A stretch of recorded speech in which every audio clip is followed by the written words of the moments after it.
Grab a cup of tea or listen as you go, ladies. This is your hour with Dr. Zoe, your life and relationship coach.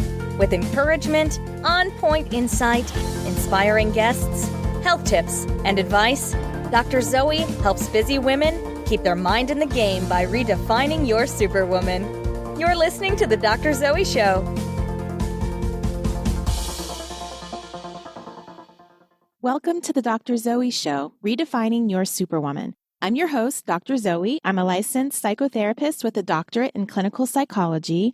I'm a life and relationship coach and a motivational speaker, and I can work with you virtually to help you get unstuck. My passion is helping women find their superpower, learn to embrace it, and share it with the world.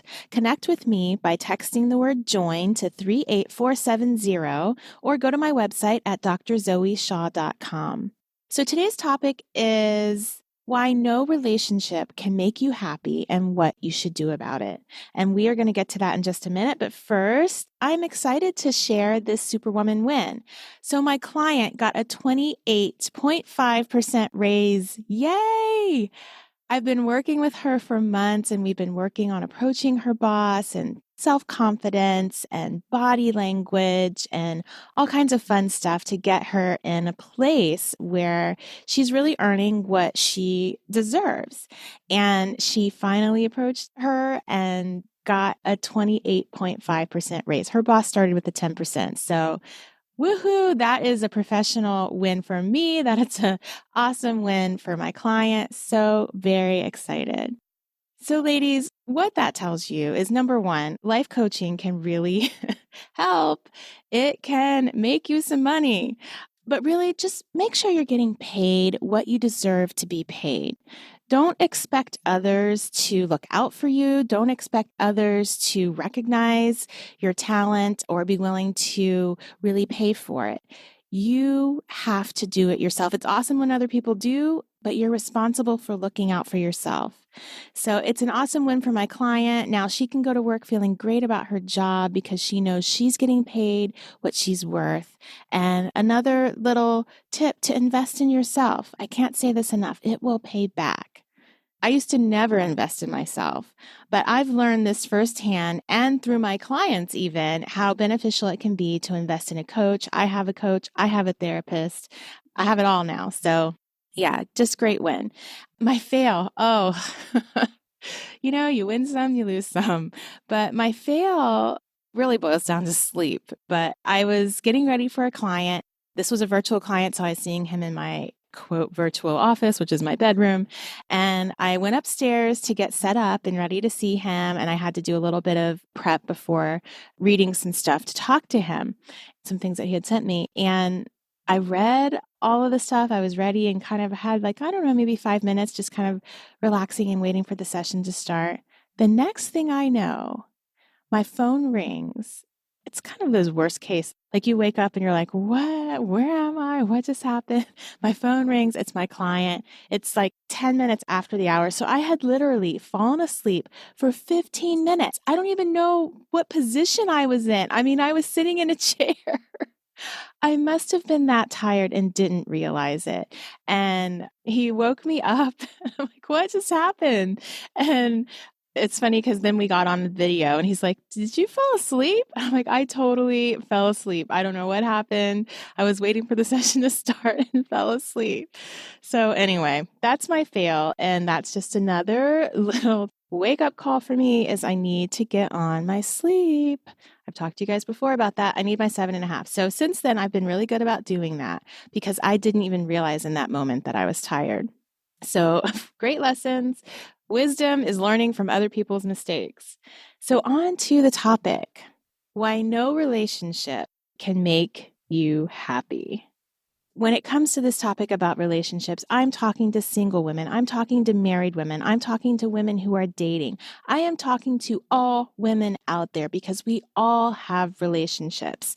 No relationship, whether it's the relationship with your parent, your husband, your boyfriend, your kid, your best friend, your teacher, I don't care what the relationship is. No relationship can make you happy.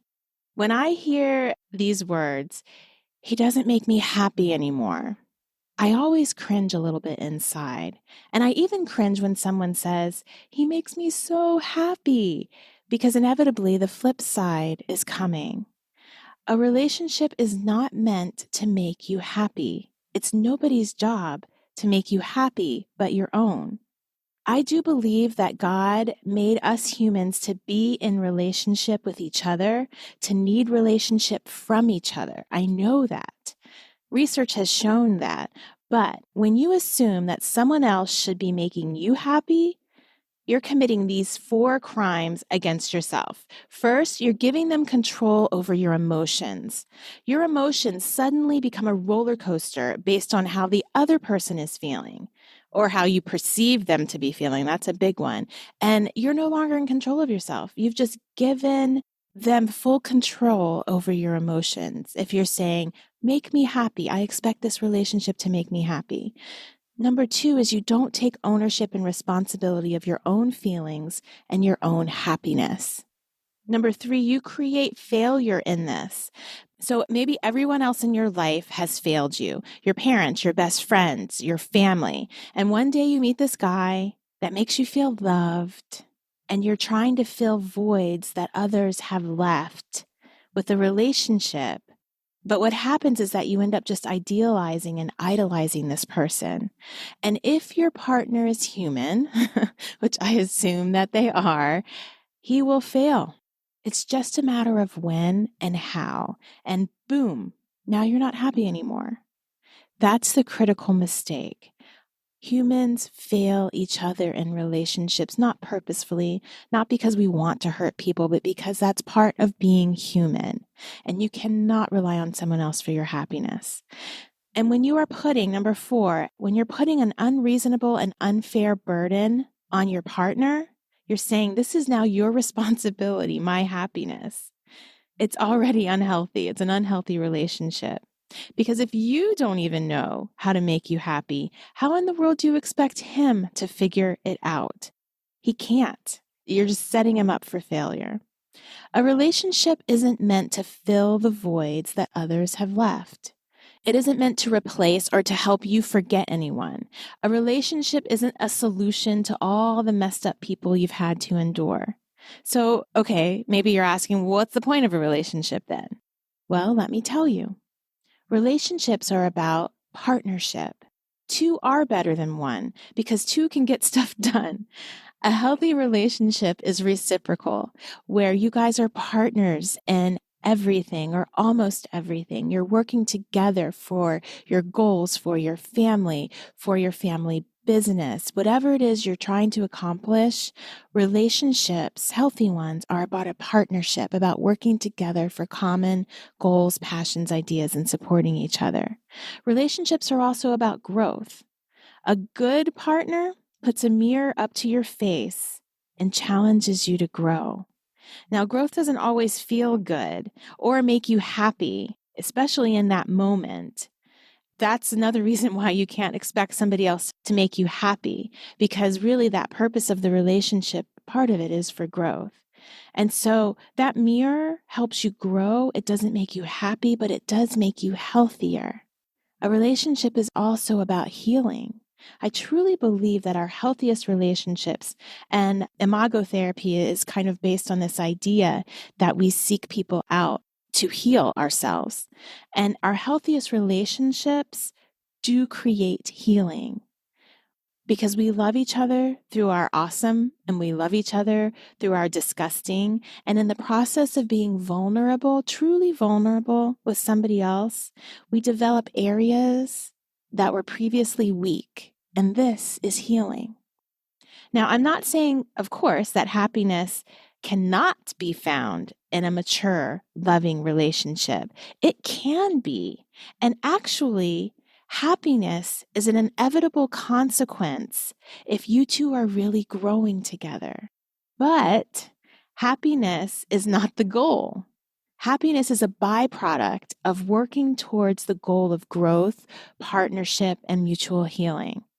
So once you've relieved all those people in your life, your mom, your dad, your husband, your children, your best friend, once you've relieved them of the burden of making you happy, Now you get to go on with your life, figuring out how to do it on your own. When you no longer need them for your happiness, then you have the gift of enjoying them. It's pretty amazing. When you don't need them for your happiness, you have the joy of enjoying them for who they are and not who you need them to be for you. The most beautiful thing about that is that you get back more from the relationship when you're showing up in a place that's not needy, not sad or angry. And many of you who have listened to me for any length of time have heard me say that love is no good reason to get married and lack of love is no good reason to get divorced. Well, I'm going to add happiness to that equation. Happiness is no good reason to get married and lack of happiness is no good reason to get divorced. And I'll take a step even further to say that if you are in a place right now, and I know it's a bad place and you might be struggling, if you're contemplating ending a marriage or relationship because your partner doesn't make you happy anymore, don't do it. It's not going to fix your problem. And even as I say these words, I can feel a woman out there saying, wait, you don't know my situation. You don't know how horrible this relationship is. Yes, I do. I've seen every gamut of horrible relationships in the process of my work and my life. And barring any physical abuse, I still say, don't do it yet. Because your new task is to figure out how to be happy even in your miserable relationship. And you might think that this sounds preposterous. It's not. When you yourself have finally grown to a point where you can look at him and be happy, even if he isn't giving you X, Y, and Z, even if he isn't bringing to the table what he ought to be bringing in your relationship, then you can evaluate whether you need to go or let the relationship go from a logical point of view, and you'll be a healthier, happier person because you're already leaving happy. It can only go up from there, right? And if you find, though, that once you are happy, the issues in the relationship aren't as bad as you thought they were, or those issues have faded into the background noise, then you'll be thankful to yourself that you didn't leave. And guess what? You'll still be happy. It's a win-win. And I'm not saying it's easy. Please don't think that I'm saying it's easy.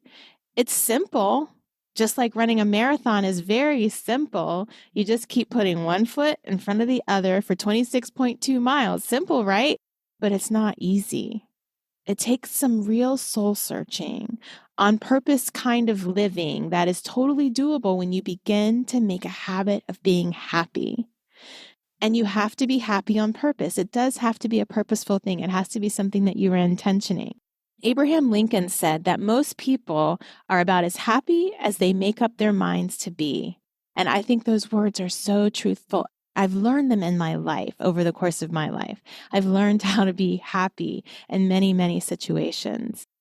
So how can you get started? So you get started by making a decision. I'm going to be happy because I've decided to be happy. Now you have to understand that we don't get happy when life gets perfect. We get happy when we are expressing our purpose in the world and walking on the path that God put us on this earth to walk. So you've got to ask yourself, am I walking in my purpose? And am I walking in my passion? And if you don't even know the answer to that question or those questions, this is where you have to start. Figuring out those first things. What in the world is my purpose? What in the world is my passion? Am I walking in it? Have I not even been paying attention to that because I've been so worried about this guy making me happy as if he could do it? And remember, he can't. So you got to go back to yourself. What are you doing? Are you where you're supposed to be in your life? And if you do know the answer, and it's no, then you need to figure out what small change you can make today to start turning yourself in that direction. Take the focus off of whether he is making you happy and focus how you can make yourself happy, and you will be amazed at how it will all fall into place. That's my little tip today. Remember, relationships can't make you happy. Only you can. Next up, health tip. I haven't done a health tip for a while. Our minds and our bodies are intimately connected, and that is why I have a health tip segment So stop the comparisons, ladies. My health tip for today is that you can actually maintain your level of fitness by going to the gym just once a week. It might sound a little crazy, but I have researched this and I have tried this myself. You're not going to make any gains, but you can maintain.